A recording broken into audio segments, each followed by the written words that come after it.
Hello and welcome back to another episode of Farming Life at LaForge. So today we are swapping our Gilligany baler. So there's a new baler that we're swapping it out for. That's arriving today, and then our old baler will be leaving. So we will show you what we've bought, and Dad will talk to you a little bit about that. He's also in the workshop. So I believe he's working on the TL90, but he'll go through all of that with you. And yeah, we're also just getting ready these days to start letting the cattle out as the weather is starting to clear up a bit. Hopefully this dry weather keeps up and we'll be able to get the cattle out soon. So that's all on today's video. I hope you guys enjoy it. If you do, please give it a thumbs up. We are almost at 20,000 subscribers. Never thought at the very beginning of starting this channel that we'd actually get to like 20,000 subscribers, but we're getting there and it's great. So thank you very much to everybody who has subscribed so far.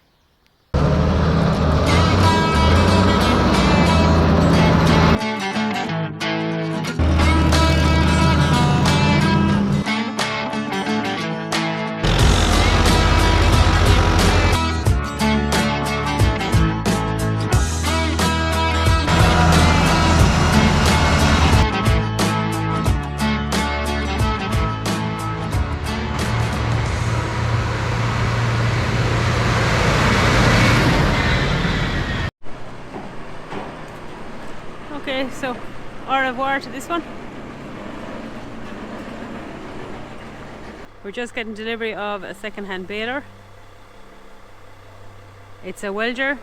We've traded in the Gilligany, which we've had since we arrived in France, but we've traded in for a newer model, a welder, so that we have two welder balers, so one with a wrapper, one without a wrapper,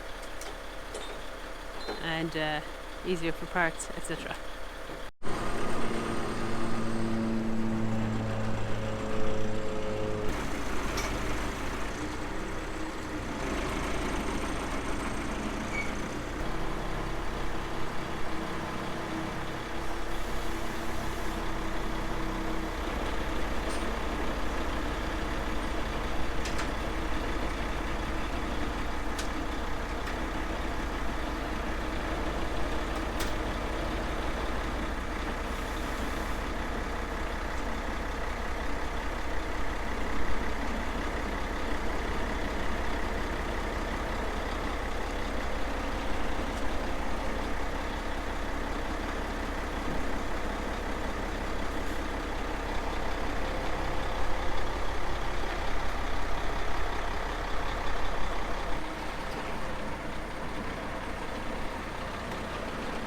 Okay, saying au revoir.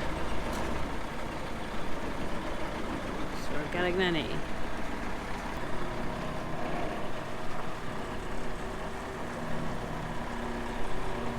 And up she goes.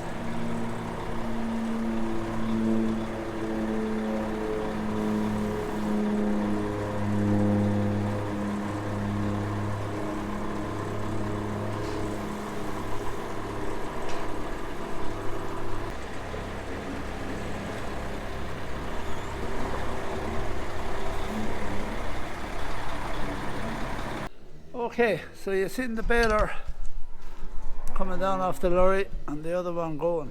So we bought another welder, and this is our previous welder baler here. It's a 535 master. Like them well. The reason we went for welder in the first place was we asked a few fellas and they said welder or McHale, and the reason we stuck for the welder is our local dealer is a welder dealer, so any bits we want. Now, had a few bear problems last year, but first time in 6 years, so it's not too bad. Now this is a combi baler, as some of you would have seen, a baler wrapper, and I do like it. And so the other baler we got is a welder as well.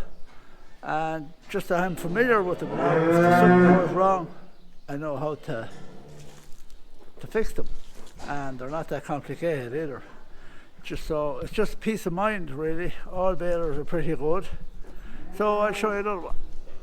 Okay, so we're here. This is the baler we bought. It's a 435. It's a bit smaller baler. I bought this mainly for baling hay and straw, and if it hadn't happened the other one, or hadn't happened this one. Now we bought it as a stud, hadn't been washed down or anything. It was a farmer retiring that we bought it off, and we sold the one you seen going away was the Gilligany Rocco. That was on the farm when we bought here. It was okay of a baler, but no good to bale straw in hot weather, to just break it up. But if you went out late in the evening, she'd bale away, no bother. It was getting on. We tried to change it 2 years ago, or maybe more, 3, and couldn't get nothing for it really. And the way things have changed, we've gone very well with it. So that's why we sold the other baler. Now the same transport lad brought off the other baler. So that's it. So I'll just walk around this now.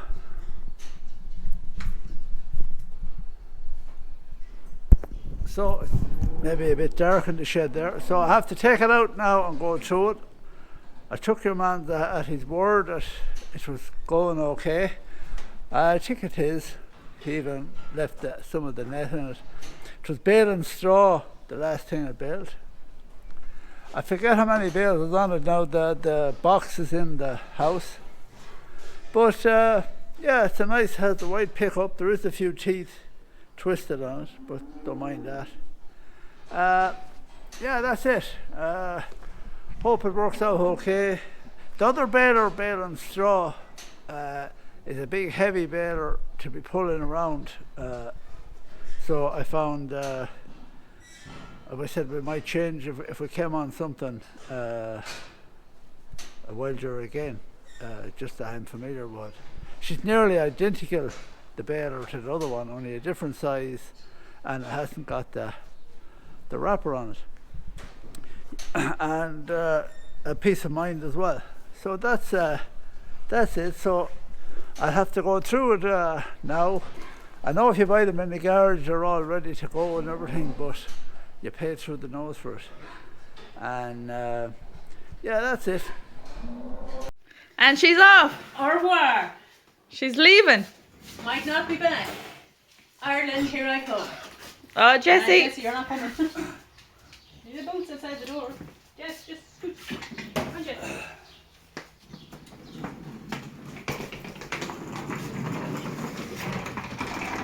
This is why she was happy I came back. She can leave. Oh, mooches! She's off on holidays, and that's 2 Wayland's gone down the drain. Look at you, have an abundance of Waylands. Oh, I can leave in peace. Show you there to look after things. Yeah, well, who's going to look after us? Au revoir. Alright, go You're on. leaving 30 degrees and you're leaving. 23. Lexi, come here.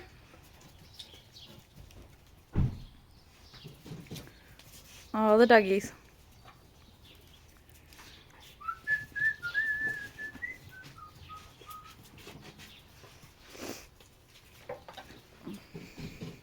What are you doing? I brought up at the third of them. Jessie, come here. Oh, cool. So now say that. Have Try not to fun. smile, try not to smile, go on.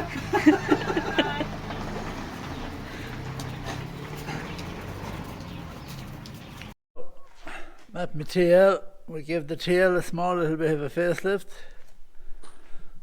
Mainly what I was at was I started off just to rebush and shim up the front axle, because it does an awful lot of load of work, that tractor. And we behind 2 new tires, BKTs. The last set of tires I behind were Dunlop. Waste of time. They didn't last, well, I won't say, no time. The best tire I find on the farm, but I can't seem to get them over here now, is they're on this TS115, is Taurus or Taurus. Have them on a couple of tractors and can't fault them. They wear out the tractor. So now I'm told that these are every bit as good. Alliance tires, wouldn't get them again either. I think they're too soft. Okay if you're not doing a whole pile of work maybe, but if you're doing a lot of road work you just see them melting away. And they're not as good a grip. These are a more square tire. Now we have Alliance on the one of the Manitous, and there's these BKTs are on the other one, and there's no comparison with the BKTs than the Alliance. They're just, BKTs are way better traction and way better altogether. So now that's just my view on it. I'm not knocking down tires, but if you're doing a lot of road work, I haven't these tested out on this, but the Taurus, I can't get them over here now for some reason. I think Michelin bought up Taurus, and whether they've stopped making it or not, I don't know. There's Taurus on the back of that, and they're on it forever. Them ones there have outwore 2 goes of front tires. I know the loader is on it and all like that, and the tracking and all is okay, but if you have the Taurus are way better, must be harder rubber or something, and these BKTs. I'm going putting lights out here, little beacon flashing lights out here on the loader. We never had a problem coming out on a road, but we often had close ones. And our neighbour there 2 years ago, he had an accident.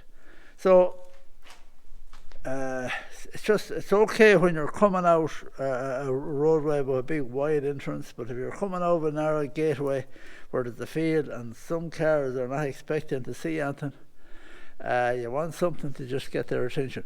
And we're going to put them on the loaders and one on one of the Manitous. So it's good heavy steel.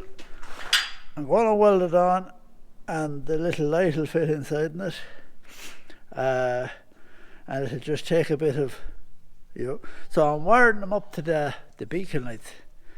Now some lads do wire these up to the parking lights because it's probably easier, but then when you're around the yard and you have the lights on, these are flashing. So the beacon lights you wouldn't have on around the yard. Back on the reflectors again, I found I stuck them in places that I had to be backing in a lot. So I just stuck them up there, and I find them a dream at night because they just reflect up.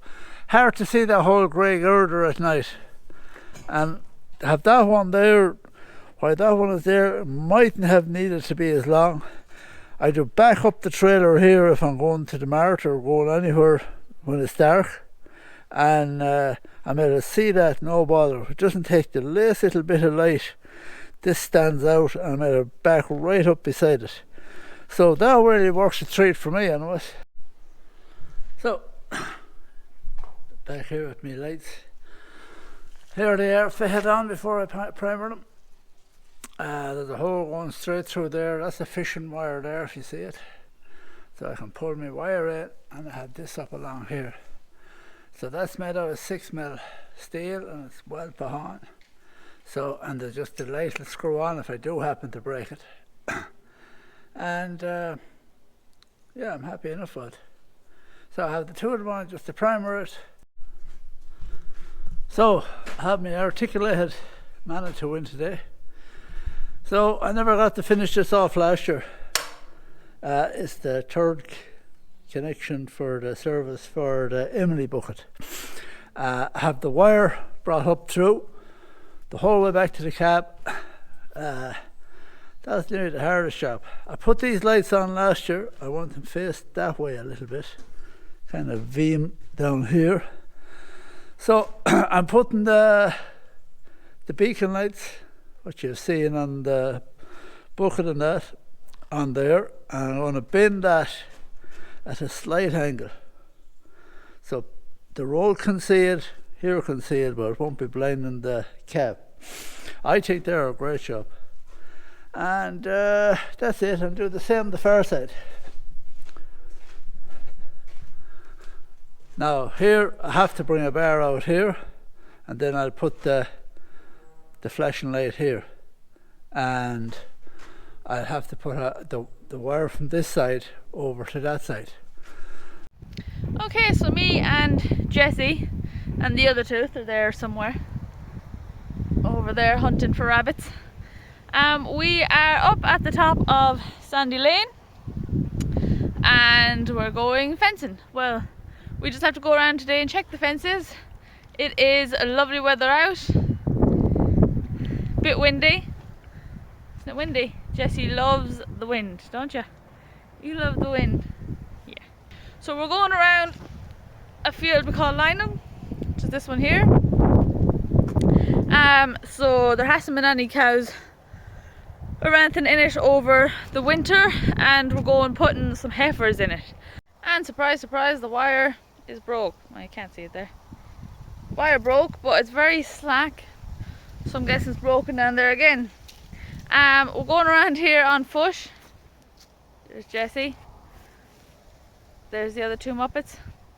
Going around on foot because while this field is nice and dry, up here at the top of the hill, down there at the bottom of the hill, although I don't know if you can see it's a hill on this, can get quite wet. And Dad's over on the second farm right now, and the last thing I need is to be on the quad, get it bogged, have to call him, because then I'll never hear the end of it.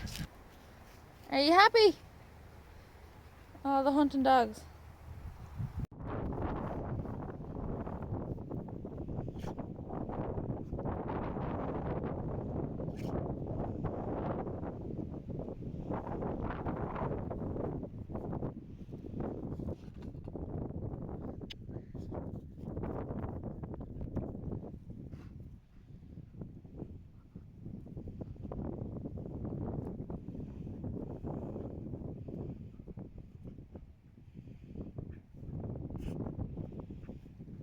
You two playing together? I thought you hated each other. Here's Dumb and Dumber. Okay, so we're back here just showing you the lights on the front of the TL. I think they work a treat. I'll show you them more in the dark now. It's very bright to see them. The tractor needs a wash down. They're all wired in here. I put a cover over them here and a wire. It's going down into the loader itself and out through the back, so they're screwed on. So they haven't broke yet, and they're wired into the beacon. So then I have a plug here. The plug's out. Now there is a wire on this quick attach here for taking off the loader, but that hasn't been working in a few years. So I put on this. It's the normal 3-pin plug. So that works well there, so I just disconnect that one and disconnecting the loader, and the lights and all are disconnected. Like I said, the loader is sticking out proud, a good bit proud from the tractor, and it just gives a little bit of notification to someone, or a wake up call that you can see the loader, because on some cases you nearly want to back out gates, they're so close to the road. Okay, so here's the lights finished on the Manitou. So I have them there. They're kind of, you can see them there. They show the side and a small bit of the front. So I'll turn them on as well now when it gets dark. And as well as that, compared to, there's no need on the other Manitou, but that one you're kind of sitting at the very back, so you're a long way away before you can. Again, you get out onto the road, the machine is more than half out on the road before you can see what's coming.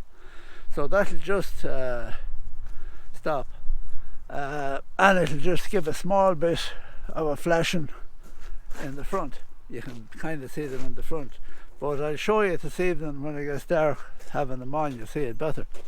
And that's for the Emily bucket. It's all wired in, all working.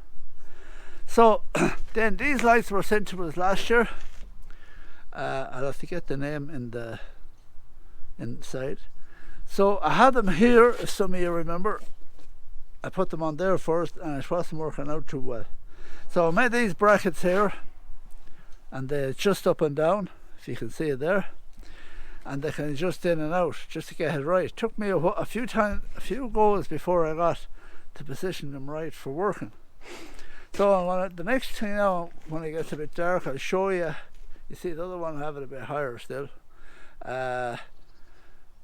When I have them on now, the next time you'll see how it works. So I have a small little junction box there because there was a 5-core cable came out, and I just put it all together there and it's sealed up. So it looks okay. It doesn't stand out like a sore thumb. So the lights on the roof, well, they came on it, and they're not too bad. But I hardly use them since I got these.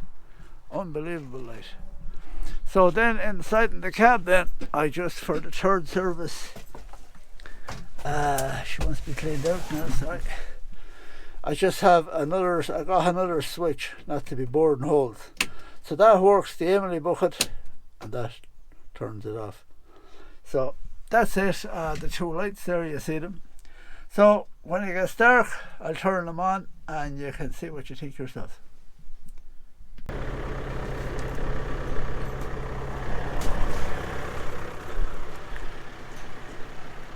So there's the beacon light.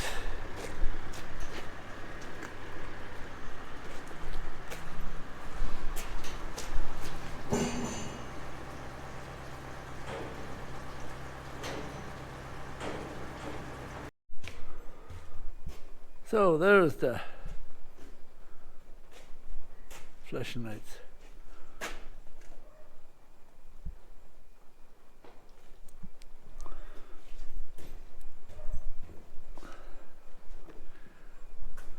And they got the side more. I think they're a great shop.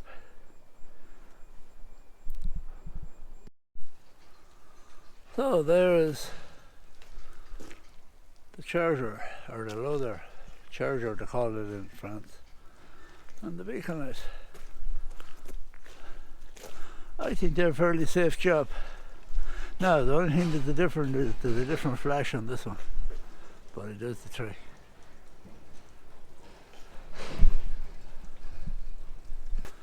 So that's it for the flashing lights and the baler and the lot.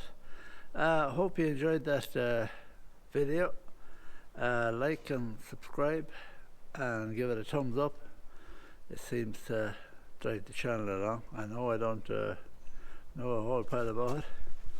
And yeah, so there's a good few things coming up in the next couple of videos. And thanks for watching.